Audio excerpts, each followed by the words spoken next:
Hello everyone, I am Aarti and welcome to my YouTube channel. Today we are going to cover the poem Fire and Ice that is from the 10th class syllabus and this poem is written by Robert Frost. तो देखिए इस poem को line by line explain करने से पहले one thing जो मैं बता देना इंपॉर्टेंट समझती हूँ वो ये है कि ये जो पोएम है एक सिंबॉलिक पोएम है. Now the question is what is a symbolic poem. तो देखिए सिंबॉलिक पोएम एक ऐसी पोएम होते हैं इनमें सम सिंबल्स आर यूज, कुछ सिंबल्स यूज किए जाते हैं. वाई टू क्लियर, ठीक है, to make clear the main theme, the idea, the main concept of the poem. ठीक है, कुछ सिंबल्स यूज किए जाते हैं ताकि जो मेन आइडिया है, जो मेन थीम है पोएम का, उसको प्रॉपरली शो किया जा सके, उसको रिप्रेजेंट किया जा सके. तो देखिए यहाँ पे क्या होता है कि जब भी किसी पोएम में कोई पोएम सिंबॉलिक पोएम होती है तो उसमें कुछ ऐसे वर्ड या फिर ऐसे टर्म यूज किए जाते हैं जिनका लिटरल मीनिंग कुछ और होता है और रियल में उनका मीनिंग कुछ और होता है. फॉर एग्जांपल देखिए, what is the name of the poem. The name of the poem is fire and ice. ठीक है, तो फायर का मीनिंग हम बहुत अच्छे से जानते हैं. What is the meaning of fire, हम जानते हैं आग होती है. आइस मीन्स क्या होती है, बर्फ होती है. I think everybody knows it. ठीक है, लेकिन अगर हम इस पोएम की बात करते हैं तो यहाँ पे फायर का मीनिंग फायर आग नहीं है. इस पोएम में जो डिज़ायर है, जो फायर है वो रिप्रेजेंट कर रही है डिज़ायर को और जो आइस है वो रिप्रेजेंट कर रही है हेट्रेड को. तो इस तरीके से फायर एंड आइस का मतलब है इस पोएम में डिज़ायर एंड हेट्रेड. तो इस तरीके से यहाँ देखिए इनका जो लिटरल मीनिंग है वो कुछ और हुआ और इनका जो एक्चुअल मीनिंग है जो पोएम में रिप्रेजेंट किया गया है वो कुछ और है. तो दैट इज द रीज़न ये पोएम क्या है, एक सिंबॉलिक पोएम है. ठीक है, होप आपको ये समझ में आ गया होगा. तो चलिए अब इसको लाइन बाय लाइन देख लेते हैं हम लोग. सम से the world will and in fire. तो पोएट यहाँ पे कह रहे हैं, रॉबर्ट फ्रॉस्ट जी कह रहे हैं कि कुछ लोगों का मानना है कि ये जो वर्ल्ड है ये किसकी वजह से एंड हो जाएगा, फायर की वजह से एंड हो जाएगा. अब फायर मैंने आपको बता दिया. What is the meaning of fire in this poem, desire, इच्छा हमारी. तो पोएट कह रहे हैं कि हमारी इच्छाओं की वजह से एक दिन ऐसा होगा कि हमारी इच्छाएं जो होगा वो इस वर्ल्ड के एंड का रीजन बन जाएगा. एंड सम से इन आइस. और कुछ लोगों का मानना है कि नहीं नहीं, फायर की वजह से एंड नहीं होगा. किसकी वजह से एंड होगा, ये आइस की वजह से एंड होगा, यानी कि हेट्रेड की वजह से ये एंड हो जाएगा. तो यहाँ पे दो कॉन्सेप्ट है, यानी कि कुछ कह रहे हैं कि फायर की वजह से एंड होगा, यानी कि डिजायर की वजह से एंड हो जाएगा ये एक दिन वर्ल्ड. और कुछ लोग ये मान रहे हैं कि ये जो वर्ल्ड है वो आइस यानी कि हेट्रेड की वजह से एंड हो जाएगा.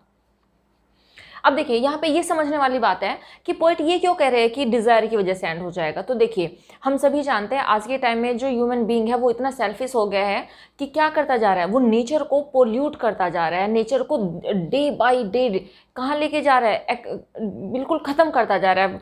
अगर देखें तो प्रॉपर हमारे पास आज एयर नहीं है, जो प्योर एयर हमारे पास नहीं है.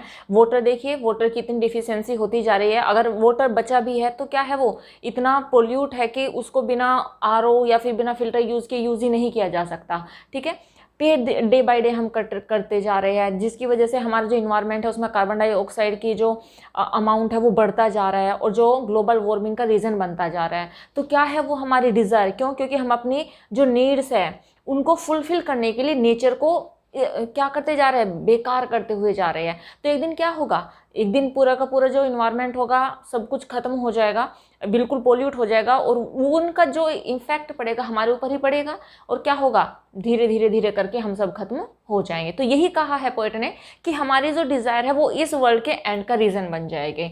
सेकेंड में बताया कि हेट्रेड की वजह से एंड हो जाएगा. तो आज के टाइम में आप देखिए ना कि लोग एक दूसरे से कितने हेट कर रहे हैं. एक पर्सन दूसरे पर्सन से हेट करता है, एक कंट्री दूसरी कंट्री से हेट कर रही है, यहाँ तक कि वर्ल्ड वॉर की जो नौबत है वो आके हमारे सामने खड़ी हुई है.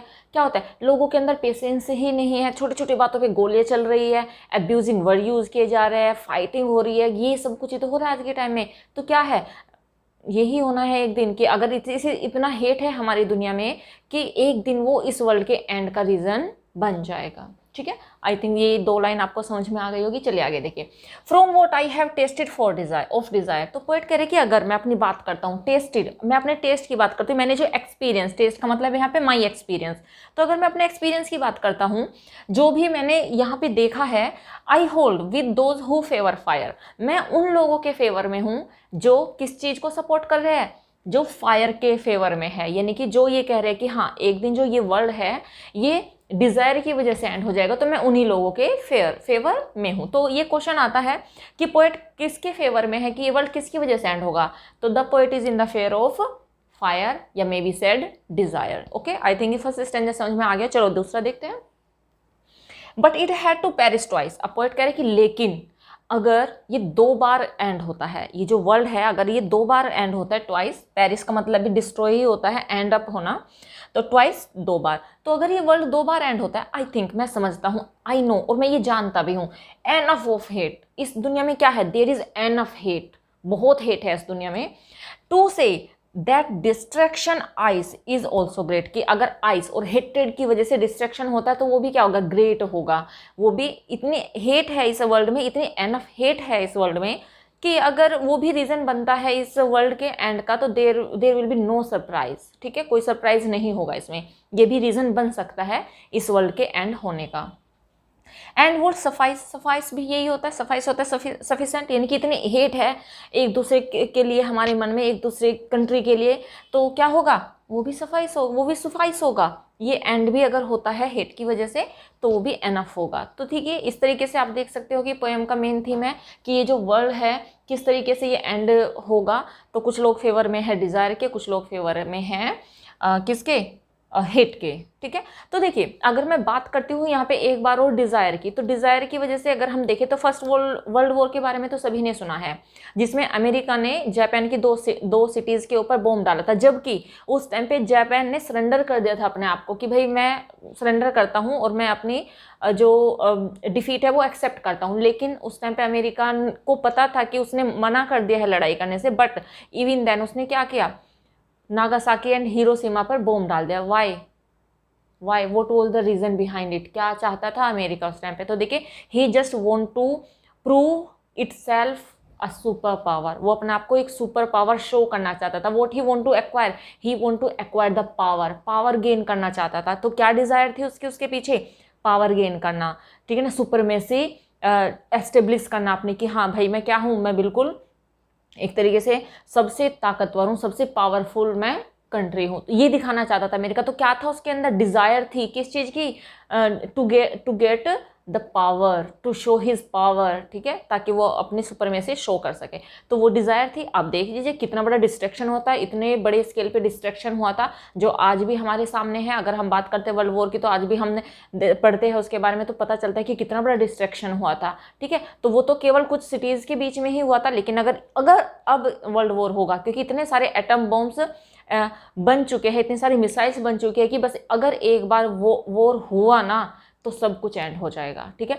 अगर मैं बात करती हूँ तो हेट्रेड की, अब कंट्री के बीच में क्यों होगा, अगर वॉर होता है तो क्यों होगा, just because of the hatred, hate की वजह से ही होगा ना। अब देखिए यहाँ पे आप हिटलर को ले लीजिए, हिटलर ने क्या किया था, क्या करता था हिटलर को ज्यूज से इतनी हेट थी कि उनको मारने के लिए उसने इतने सारे गलत तरीके अपनाए थे, इतने बड़े स्केल पे जेनोसाइड कराया था उसने बच्चे नहीं छोड़े, उसने लेडीज़ नहीं छोड़ी, और मैन को तो वो मार ही देता था। तो इतने सारे ज्यूज को उसने मारा था, क्यों, because he hated the Jews, वो ज्यूज से नफरत करता था, और केवल एक नफरत की वजह से उसने सारे के सारे लोगों को मरवा दिया। तो यही तो है। तो हेट, या तो हेट रीज़न बनेगा डिस्ट्रैक्शन का, या फिर डिज़ायर डिस्ट्रैक्शन का रीज़न बनेगी। तो यही सारी पोएम, होप आपको पोएम समझ में आ गई होगी। तो मिलते हैं नेक्स्ट वीडियो में। Till then bye bye, take care, stay healthy and keep learning.